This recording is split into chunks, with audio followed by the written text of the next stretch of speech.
Estamos acá en el ciclo de entrevistas Será Sustentable. Estoy acá con Joaquín Etorena, mi nombre es Elizabeth Mole y vamos a empezar a hablar sobre un concepto clave que es el de transición justa. Quiero preguntarte qué significa y cómo se vincula también con un concepto que vos trabajas mucho, que es el de empleos verdes. Bueno, gracias. La transición justa en realidad hace referencia a tres grandes transiciones que plantea la OIT para el mundo del trabajo. Una es obviamente la demográfica, después tenés la relacionada a la digitalización, a las nuevas tecnologías y la tercera al cambio climático. Todos esos impactos, hay otras más, pero todos esos impactos sobre el mundo del trabajo requieren transformaciones en cómo se desarrollan, se estructuran las relaciones laborales e industriales, y el tema es que sean justas. Ahí está la cuestión, que estén enfocadas en la generación de nuevos y buenos empleos, que atiendan segmentos más vulnerables del mercado laboral.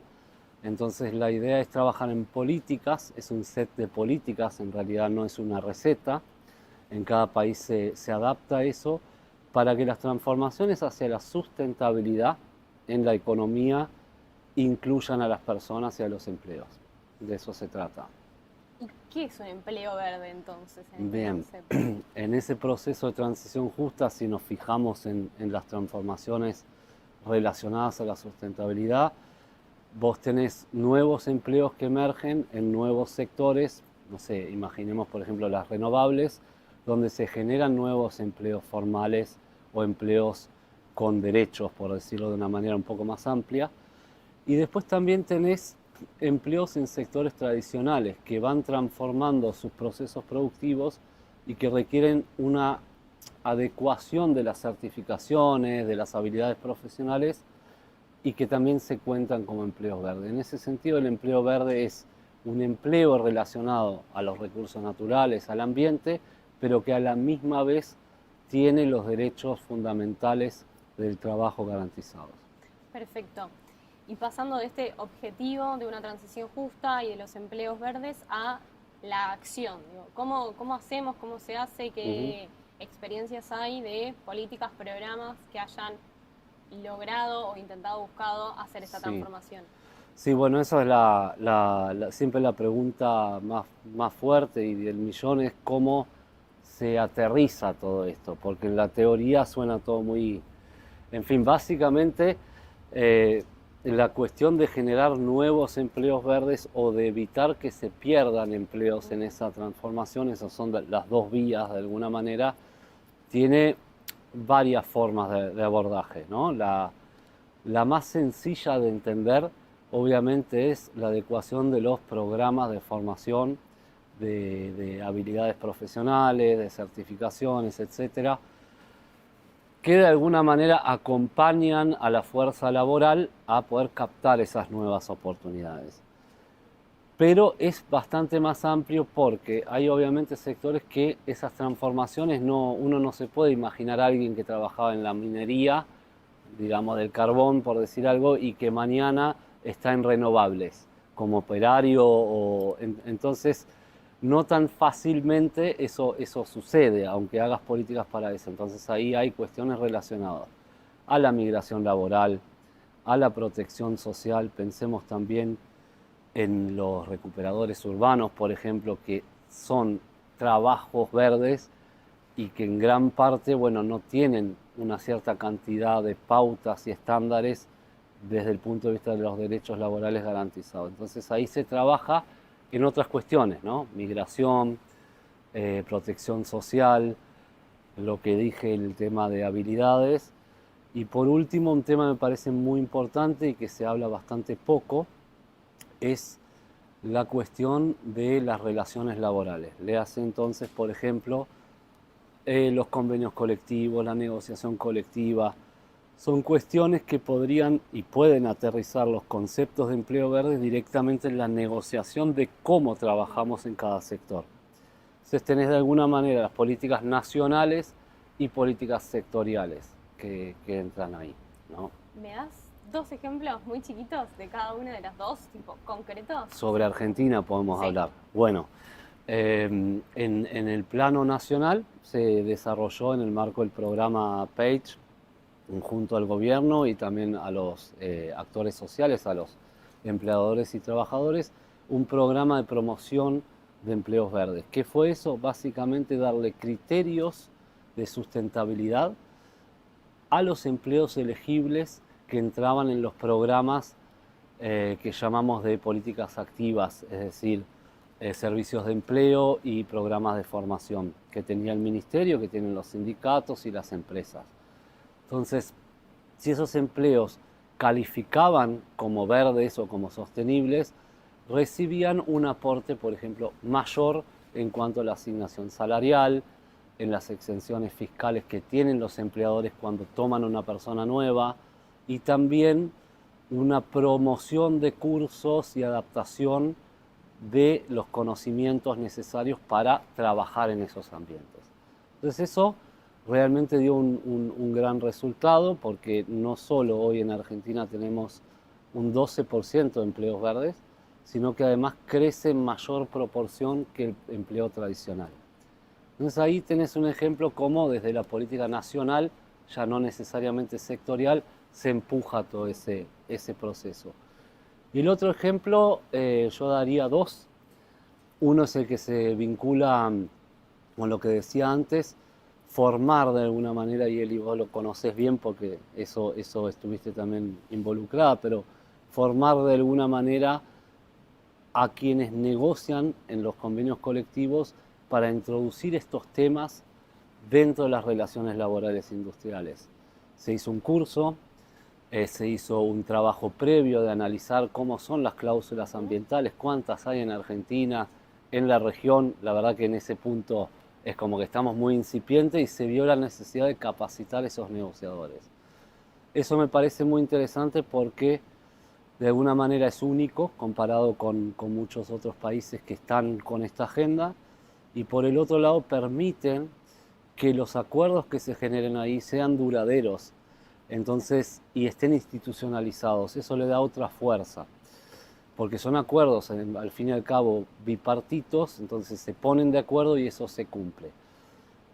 Permite eso también atacar otros frentes, como decía, que son bien concretos. Por ejemplo, el creciente impacto del cambio climático sobre la salud y la seguridad de los trabajadores. Hace poco yo lo nombraba, fuimos a visitar una empresa y esa empresa tenía en los lugares de reunión varios paneles con objetivos ambientales. Pero aparte de eso, esos ya los medio que los conocía, entonces quería ver otra cosa, y vi la estadística que hacían sobre, por ejemplo, las horas perdidas, el ausentismo que se generaba. Y de un año al otro, el 25% terminó siendo por razones del dengue y el otro 8% por inundaciones que la gente no puede llegar. Entonces ahí tenés impactos ambientales sobre la calidad del trabajo, que importa al empleador y importa al trabajador. En las negociaciones colectivas puedes trabajar estos temas, planes de contingencia, etcétera, ¿no? Perfecto. Y te hago otra pregunta. El gobierno está proponiendo un modelo de desarrollo que se basa fuertemente en los recursos naturales, minería, agro, etcétera.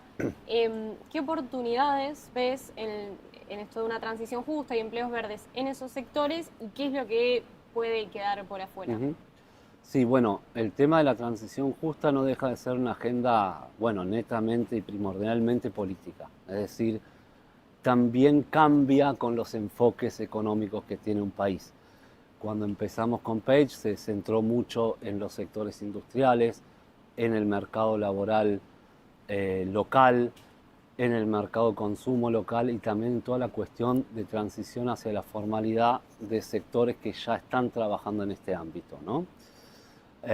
Con esta, digamos, reorientación de la política económica, donde yo veo oportunidades de avanzar en esta agenda, es por un lado todo lo que es la inserción de la Argentina en los mercados globales con los commodities, como dijiste vos, con las energías renovables exportables como el hidrógeno verde, el tema de la minería de minerales críticos para la electromovilidad, todo ese combo. Bueno, tiene que cumplir estándares para entrar a esos mercados, por decirlo de una forma sencilla. Entonces ahí no hay solo un trabajo a nivel gubernamental, sino un trabajo a nivel empresas, a nivel cadenas de valor, a nivel inclusive y sobre todo pymes que se insertan en esas cadenas de valor, para que lo puedan cumplir, para que lo puedan reportar, para que se puedan adecuar a esos procesos. Y esos procesos también tienen un impacto sobre el empleo. Entonces, para cerrarte la idea, es un poco capacitar a esas empresas, por el otro lado ver las formas de cómo los trabajadores pueden participar de esto, porque no es solo un cambio de conocimiento, es un cambio de procesos productivos y del control de esos procesos. ¿Quién más sabe que el trabajador cómo implementar la eficiencia de recursos en una empresa? Entonces, ahí también bien concreto, estamos yendo hacia ahí, junto a la UIA en este momento estamos visitando empresas, dando asesorías en el mismo lugar, en la fábrica, para poder adecuar esos procesos productivos. Se desarrollaron manuales de sostenibilidad para sectores, textil, construcción, alimenticio, y tratando de generar esa masa crítica, ¿no? Yo creo que eso es muy importante. Después del tema energético, por supuesto, todo lo que es transición energética justa también tiene varias aristas, ¿no? Hay que formar a las personas, hay migración laboral porque la energía ya no se produce solo cerca del centro urbano, sino se muda de repente a un parque eólico que queda en lugares más deshabitados. Bueno, hay opciones de formación profesional en esos lugares. ¿Cómo las podemos crear? Por ejemplo, a través de centros público-privados de competencias. Yo creo que esas oportunidades están aún y muy fuertes con esta reorientación, ¿no? De alguna Bien. manera. Y ahí suena un poco todavía a políticas activadas por los gobiernos. ¿Qué rol, qué grado de activación pueden y deben tener las Ujú. empresas? Sí, sobre todo en este contexto, ¿no? Yo creo que ahí, eh, como decía recién, los que al fin y al cabo regulan el uso de los recursos son las empresas y también la fuerza laboral que participa de esos procesos. Entonces me parece que tenés ejemplos muy claros. Hay muchos sindicatos que tienen la estructura de centros de formación más fuerte en el país y sectorialmente hablando. Las empresas como tales promueven estándares hacia adentro de la cadena de valor y de los proveedores. Entonces ahí tenés un rol que es muy fuerte para aterrizar todas estas políticas a la práctica. Al fin y al cabo es eso, ¿no? Perfecto. Y por último, ¿qué pasa? El gobierno está como coqueteando con la idea de dejar Ujú. ir esta agenda. ¿Qué pasa si la dejamos ir? ¿Qué nos podemos perder como país para el empleo, para la actividad productiva? ¿Qué problema podemos tener si Mm. soltamos esta agenda? Bueno, claro, esas son discusiones que también tenemos nosotros, por supuesto uno ve eso.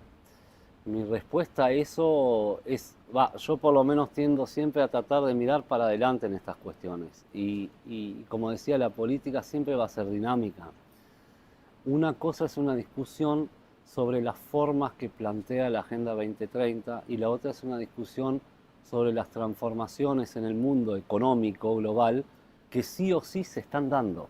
Es decir, estas transformaciones de las que hablamos, el cambio hacia las energías renovables, los estándares en los mercados globales, la necesidad de alguna manera de conectar con ese tipo de tendencias globales, como también lo dice el mismo Foro Económico Mundial, eso es algo que está de alguna manera fuera de discusión.